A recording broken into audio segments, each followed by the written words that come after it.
Assalamualaikum warahmatullahi wabarakatuh dan salam sejahtera.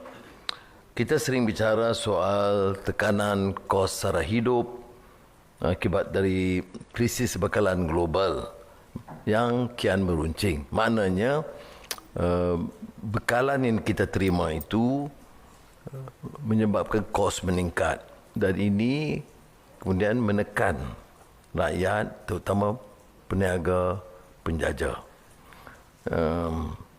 Minggu lalu sebelum solat Jumaat saya ke gerai warung makan di Rawang dan kakak itu walaupun cara baik dan sopan, saya terasa keluhannya kerana terpaksa berdepan dengan kos barangan yang meningkat, walaupun kata beliau sedikit, tapi sedikit tiap minggu. Jadi kalau dah 4 minggu berterusan, tentunya mengesankan dan menyukarkan perniagaan beliau. Saya bawa perkara ini ke Mesyuarat Majlis Tindakan Ekonomi Negara bersama isu-isu lain yang berbangkit. Dan walaupun kita akui dia tidak mudah. Pertama, seperti kita lihat RON 95, walaupun kita beri bantuan diesel, ia telah menyebabkan kerajaan menanggung 5 bilion ringgit tambahan setiap bulan.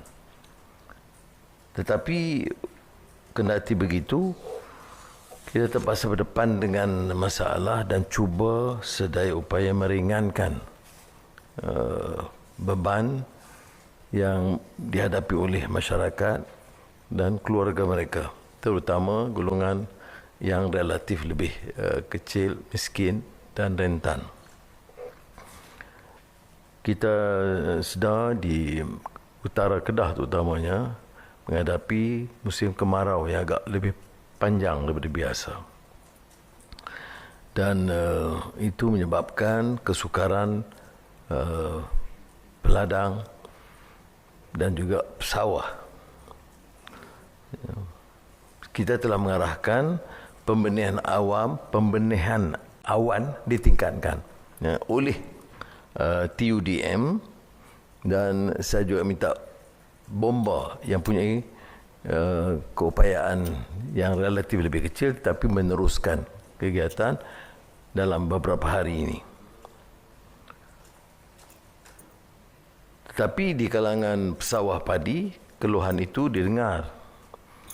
Kita telah tambah umpamanya bantuan khas insentif pembajakan pada 14 April lalu yang diumumkan oleh Menteri Pertanian dan Keterjamanan Kemakanan, Saudara Muhammad Sabu, yang ditingkatkan dari RM160 kepada RM300 sehektar untuk membantu pesawah padi ekoran dari kenaikan harga diesel komersial. Mesyuarat tadi, Majlis Tindakan Ekonomi Negara, bersetuju untuk membayar wang pendahuluan, iaitu kadar khas insentif pembajakan, kerana mereka terpaksa sewa mesin bajak. Dan jadi program pembajakan itu mesti diteruskan, tetapi mereka perlukan modal. Jadi oleh itu kita berpendapat lebih baik diberikan pendahuluan RM200 supaya mereka boleh terus bergerak menjalankan kegiatan penanaman padi. Dia ada implikasi kewangan 48 juta yang kita luluskan minggu ini, dan dia akan melibatkan dan memberi manfaat kepada 240,000 orang pesawah berdaftar. Perkara yang kedua, terkait dengan keluhan kakak di Rawang itu, saya berikhtiar mencari kaedah untuk mengurangkan beban mereka mengikut keupayaan kita. Saya fikir yang langkah pertama yang harus kita lakukan ialah mengurangkan kadar sewa.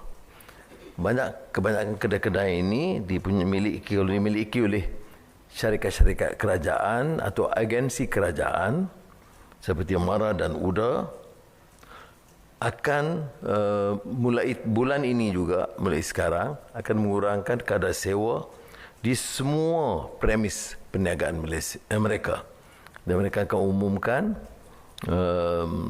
mengikut daerah dalam masa yang terdekat, dan meneladani langkah Dewan Bandaraya Kuala Lumpur telah menurunkan kadar sewaan.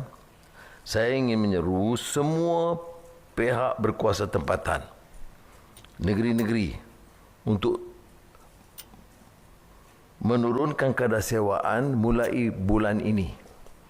Ya, dan saya ucap terima kasih kerana Menteri Besar Selangor Datuk Amiruddin Syahri telah menyambut secara positif dan kemungkinan dalam masa terdekat menurunkan kadar sewa semua premis perniagaan, terutama bagi peniaga kecil, penjajah dan kedai-kedai makanan.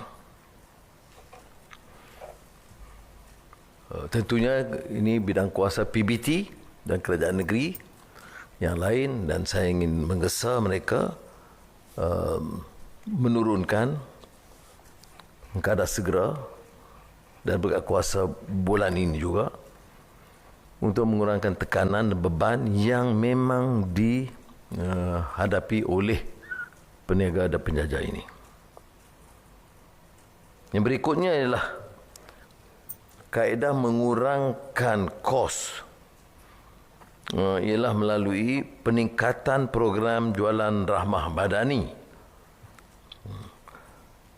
Kerana jualan rahmah madani ini setakat ini yang kendalikan oleh Kementerian Pengguna itu telah berhasil mengurangkan harga sehingga ada yang 30% lebih murah ketimbang harga pasaran.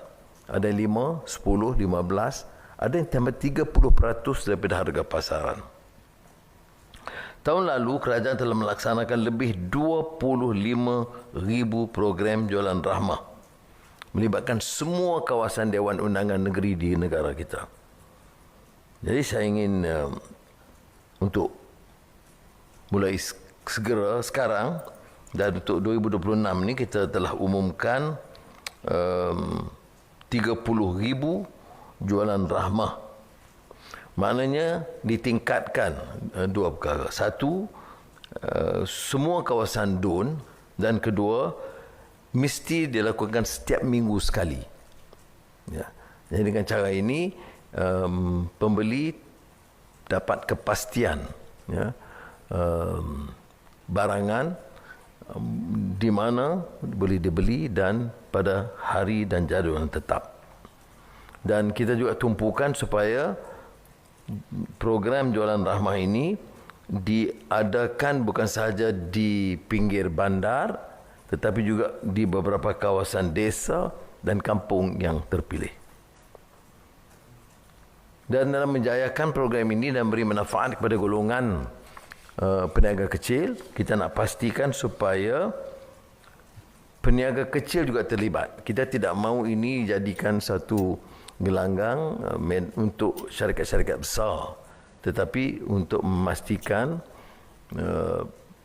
faedah daripada penjualan rahmah madani ini memberi kesempatan kepada peniaga-peniaga kecil menjual barangan mereka dengan harga yang lebih murah. Tentunya